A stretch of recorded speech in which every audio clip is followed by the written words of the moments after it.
Myrtle Beach, South Carolina is the beach. It's also the perfect place to enjoy the holidays. Here you get all the holiday cheer you can handle, plus 60 miles of beaches and endless fun. You may be wondering, what can I do at the beach at the holidays?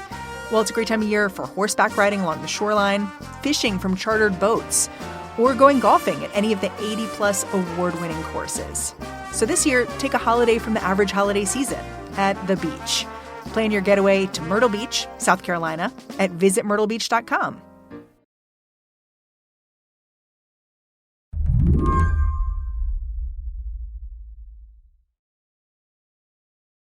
In all the coverage of the red wave that wasn't this midterm cycle, there's this one thing that voters weighed in on that I'm not sure people have talked about enough.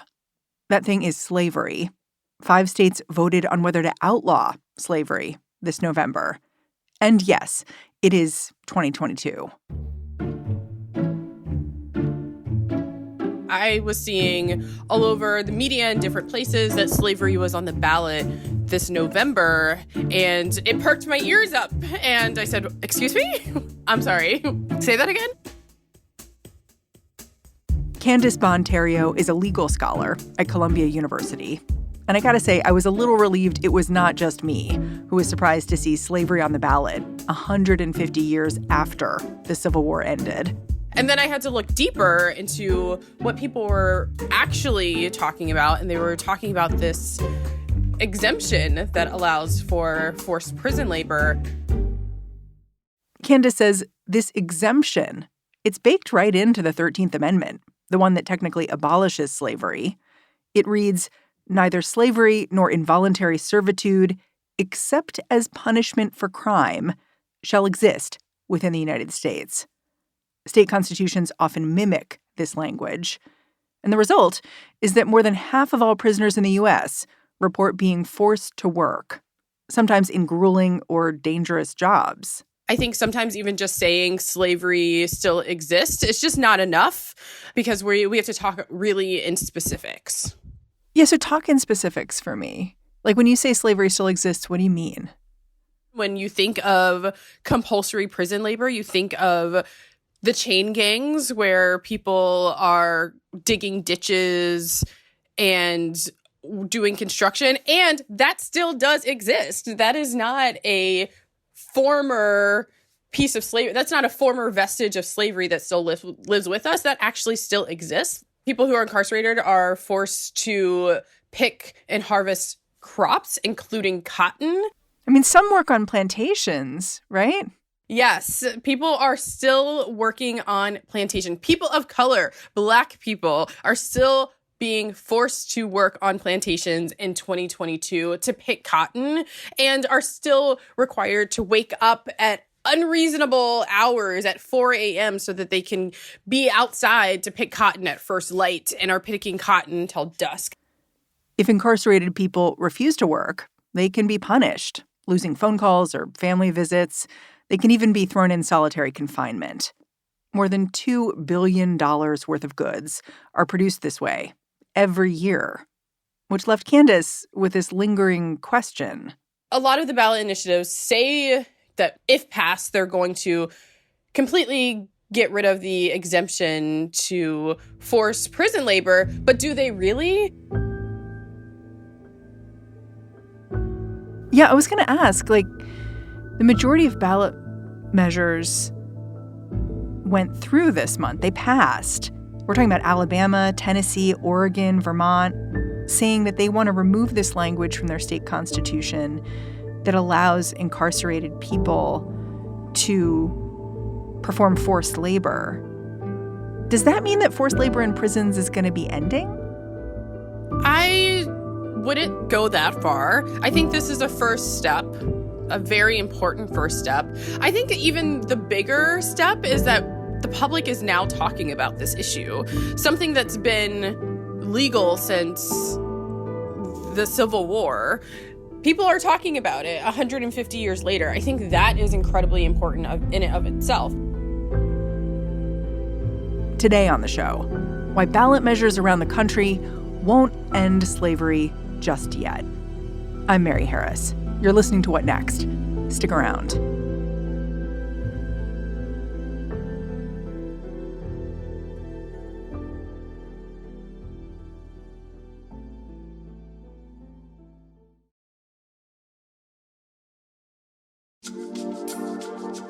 What Next is brought to you by Progressive.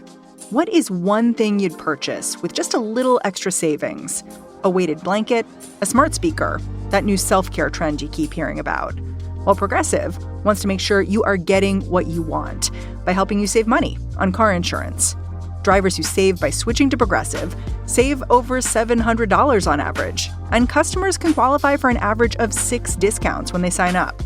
Discounts like having multiple vehicles on your policy. Progressive offers outstanding coverage and award-winning claim service. Day or night, they have customer support 24/7, 365 days a year. When you need them most, they are at their best. A little off your rate each month goes a long way. Get a quote today at Progressive.com and see why 4 out of 5 new auto customers recommend Progressive. Progressive Casualty Insurance Company and Affiliates. National annual average insurance savings by new customers surveyed who saved with Progressive between June 2020 and May 2021. Potential savings will vary. Discounts vary and are not available in all states and situations.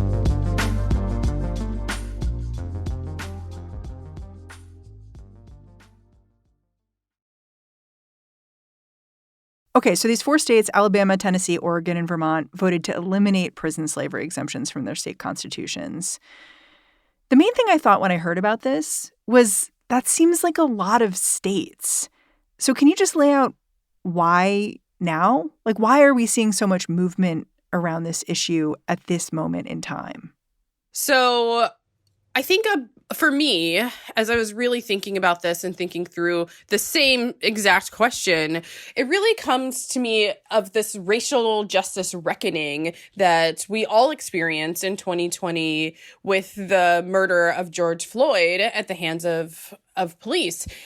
I think that was a really pivotal moment for racial justice, and this is not new. It just has recently gained momentum. There's even a federal bill that has been reintroduced, and it was reintroduced in 2021 on Juneteenth to really talk and grapple with the reality that slavery is still a part of our contemporary life. It is not a vestige of the past. But Candace says putting a stop to prison slavery, it won't be like flipping a light switch. Instead, one by one, these ballot initiatives are going to be ironed out by judges, and more importantly, by prisoners themselves. I think that it's important to really show that now that people who are incarcerated, who are being forced to work, have the ability to make a legal claim to determine whether the state prison systems that they are incarcerated within are required to pay them a living wage, a minimum wage, are required to adhere to the Fair Standards Labor Act and ensure a safe workplace or a safe work environment. People will be able to sue to determine whether the Pregnancy Discrimination Act will apply to incarcerated pregnant people. Because they're employees. Right. Right now, we don't know. The Family Medical Leave Act does not apply to people who are incarcerated, but maybe it could. And now there is a legal question that has been opened that was not available prior to Tuesday in 4 states. Those pregnant prisoners are of special interest to Candace. She looks at this slavery issue through a reproductive justice lens. And if that seems a little fringe to you, consider that right now, women are the fastest growing population in state prisons. You might have seen those stories about pregnant prisoners who are forced to give birth in shackles. But for Candace, it's not just the way prisoners deliver babies that's shocking. People who are pregnant are being forced to perform labor throughout their entire pregnancies up until the moment they give birth. And then when they give birth, sometimes people are required within 36 hours, within 24 hours to literally go back into a field to perform labor like harvesting crops and picking cotton 24 hours after giving birth, which is just unconscionable. And so a measure that is approved by voters that would prohibit compulsory prison labor would also impact a lot of different people, a lot of different incarcerated workers, including those pregnant and postpartum workers who may be able to sue for reasonable accommodation. When you're incarcerated, your self-determination is very, very minimal. And being forced to perform labor, being forced to wash dishes, sew clothes, harvest crops while you're pregnant and or postpartum is so eerily close to the antebellum South that it's really, really important to really realize how we're still looking and living with slavery, because that is an experience that Black women, Black slaves knew very well. And that is an experience that Black women are still experiencing today. It sounds like part of what you're saying is that the effectiveness of these ballot measures are going to be determined by the courts, by lawsuits that are brought by prisoners who are arguing that now that slavery is abolished and now that forced labor for them is no longer allowed, they're going to need to fight for what their rights are as employees. And I think part of what you and I should do is define slavery for our listeners. And I say that because 99% of adult prisons have work programs for incarcerated people. And so lots of prisoners are working, almost all of them. And how much of that counts to you as slavery? Because almost anything you do in prison is coerced.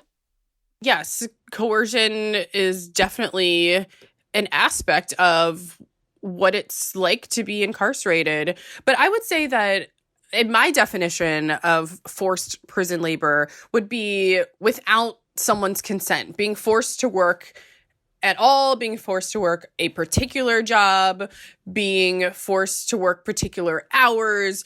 I think that you're right, that it is really important that people are able to work within prison systems if they want to work. These bills, these ballot initiatives, these measures are not trying to eradicate the ability of people to work. That is not the point of these initiatives. Instead, it's to ensure that people are not forced to work against their will.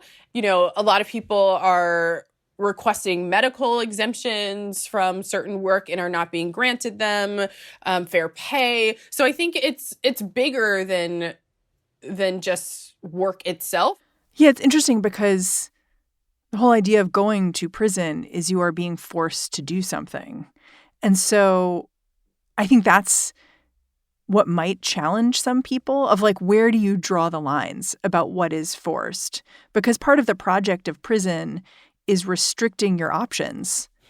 Yeah, I mean, I think it's going to be very dependent. It's going to be very personal to the individual.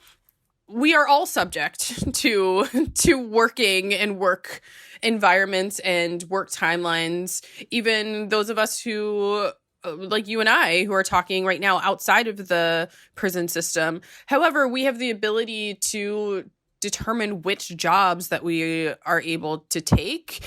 And capitalism requires all of us to work if we want to be able to live, to provide food, to ensure that we have a roof over our heads. Capitalism is the bigger limitation. But within prison systems, you still should have the human right to be able to decide what type of work you spend your day performing.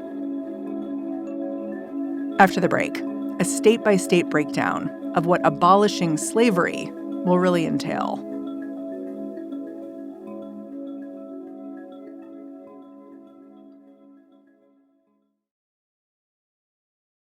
This podcast is brought to you by Progressive. What's one thing you'd purchase with a little extra savings? A weighted blanket? Smart speaker? That new self-care trend you keep hearing about? Well, Progressive wants to make sure you're getting what you want by helping you save money on car insurance. Drivers who save by switching to Progressive save over $700 on average, and customers can qualify for an average of 6 discounts when they sign up. Discounts like having multiple vehicles on your policy. Progressive offers outstanding coverage and award-winning claim service. Day or night, they have customer support 24/7, 365 days a year. When you need the most, they're at their best. A little off your rate each month goes a long way. Get a quote today at Progressive.com and see why 4 out of 5 new auto customers recommend Progressive. Progressive Casualty Insurance Company and Affiliates. National annual average insurance savings by new customers surveyed who save with Progressive between June 2020 and May 2021. Potential savings will vary. Discounts vary and are not available in all states and situations. Go beyond the headlines and deepen your understanding of the forces shaping our world today on The Political Scene, a newly updated podcast from The New Yorker. With episodes 3 times each week, The Political Scene accesses the sharpest minds on politics, offering insight and analysis about everything from abortion rights to the war in Ukraine. Join me, Tyler Foggett, for conversations with the most knowledgeable minds from The New Yorker that will dive deep on the most interesting political story of the week. Then, Susan Glasser, Jane Mayer, and Evan Osnos gather to hash out what's happening in Washington, D.C., with an insider's understanding of the high stakes at this perilous moment for American democracy. Plus, our editor David Remnick will provide you with insightful storytelling with a mix of interviews and profiles. That's all happening on The Political Scene. Make sure you're following it now, wherever you get your podcasts.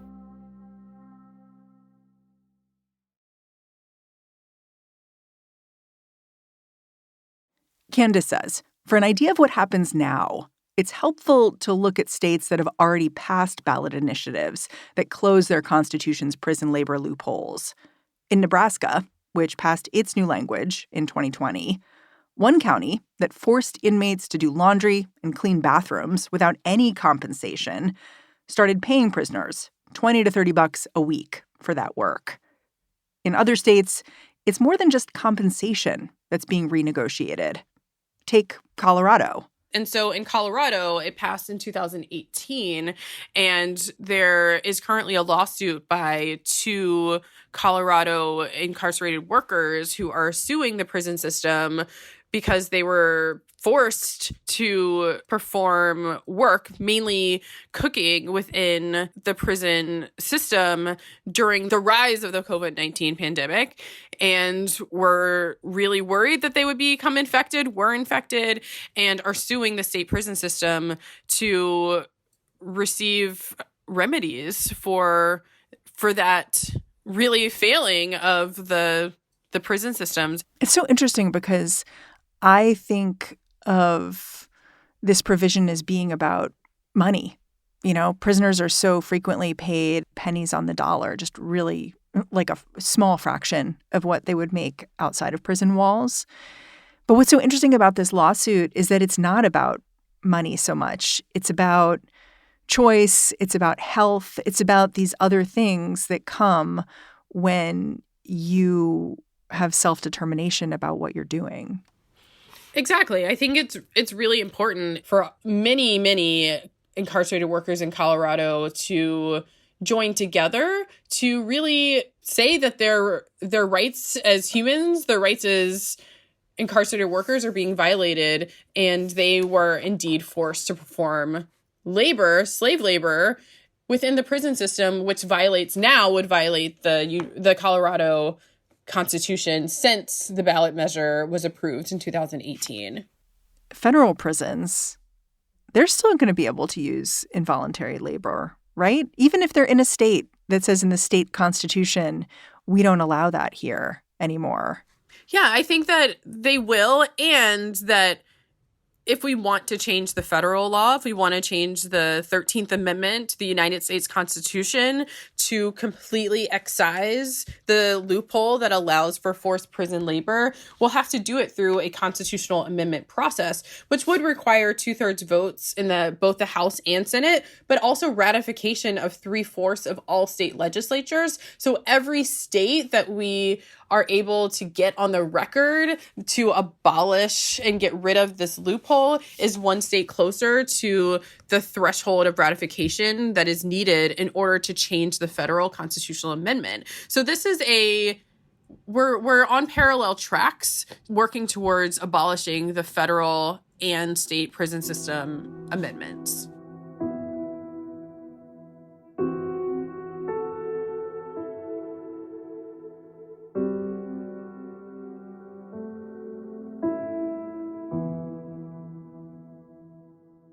I want to talk about a state where a prison labor ballot initiative didn't pass, California, because I think it's a really interesting case, because I think of California as such a progressive place. Well, in California, it's not even that the measure didn't pass. It wasn't even before voters. Voters didn't actually have a chance to determine whether to pass it or not. So I think that's an important distinction. But the California Senate ultimately decided against putting the initiative on the ballot after Governor Newsom's administration really was warned and was concerned that it could result in paying incarcerated workers the minimum wage, which is $15 an hour in California. So that was really the sticking point. Is it true that passing a ballot measure about prison labor would require that prisoners get the minimum wage of $15 an hour? I honestly wish that was the case, but it's really up to legal interpretation in the courts and to be able to decide if that is the case. And I think we'll really see courts in different states make very different decisions about that particular issue. One of the reasons why California stood out to me is that California has one of the most remarkable and controversial prison labor programs because prisoners are trained as firefighters. And it is one of the best paying jobs you can get in prison. But of course, it's also dangerous and the pay is nowhere near as high as it would be if you were on the outside. So the idea that they wouldn't consider something that might actually give these prisoners more when they're doing something so outlandishly dangerous seemed a little crazy to me. I'm not surprised, to be honest, but I would not be surprised at all if, I'm sure advocates are really working in California to ensure that a similar measure will be added eventually to the ballot. I'm a little concerned of what the language would look like, and I wonder if the language would explicitly state that in California, incarcerated laborers are not required to be paid the minimum wage. I think that's something we could see since that was such a sticking point for this measure to be put onto a ballot before voters. But it's all to be seen. Yeah. The firefighter case is also interesting to me because even though doing this work is obviously it's coercive, like you want to get the most money when you're in prison for all kinds of reasons. And so maybe you choose the most dangerous job. The prisoners who do this work, they often talk about how meaningful it is to them and how much they enjoyed it, getting to work on a team, getting to get out of the prison and do something different. And to me, it just really exemplifies how prison labor can be positive, can be part of how people rebuild who they think they are after they've been through something pretty awful, which is the justice system. How do you grapple with that when you think about getting rid of prison labor or reworking how the system works? I think reworking how the prison labor system works is still incredibly important because it's really about whether someone is coerced to perform labor. If someone wants to work a job, if someone finds fulfillment in performing that job, if someone is working because they're supporting a family, particularly a lot of people who are in prison, in women's prisons who are pregnant and or postpartum are sending money home to their families. And so they're working to support their families, even within the prison system. And so I think that it's incredibly important that people are able to make that choice. Yeah, I look at these ballot measures and the thing that I really struggle with is that it seems to me that prison labor is like just a single piece of the entire carceral system that operates by dehumanizing the people inside of it. And I have this worry that like we're fiddling around the edges. You know what I mean? This is a piece of a larger strategy to better the working conditions of people who are incarcerated. And so I think every piece matters because every person matters. Every incarcerated worker matters. And this is incredibly important to the person who is picking cotton out in the Angola plantation in Louisiana today. And it might seem minor, but even knowing that people are thinking about them and no longer looking away, no longer invisibilizing the really important work and contribution that people who are incarcerated are providing to this country, I think even that message is incredibly important and incredibly helpful. Candace, I'm super grateful for your time. Thanks for coming on the show. Thank you so much. Candace Bond-Theriault is the Director of Racial Justice Policy and Strategy at Columbia Law School's Center for Gender and Sexuality Law. And that is our show. If you like what we're doing here at What Next, the best way to show us some love is to join Slate Plus. It is our membership program. It gives you great stuff like access to all of Slate.com and ad-free podcasts, including this one. So to join now, go on over to slate.com/whatnextplus and sign up. What Next is produced by Elena Schwartz, Carmel Delshad, and Madeline Ducharme. We are getting a ton of support right now from Anna Phillips, Jared Downing, and Victoria Dominguez. We are led by Alicia Montgomery and Joanne Levine. And I'm Mary Harris. I'm going to be back in this feed tomorrow. I will catch you then.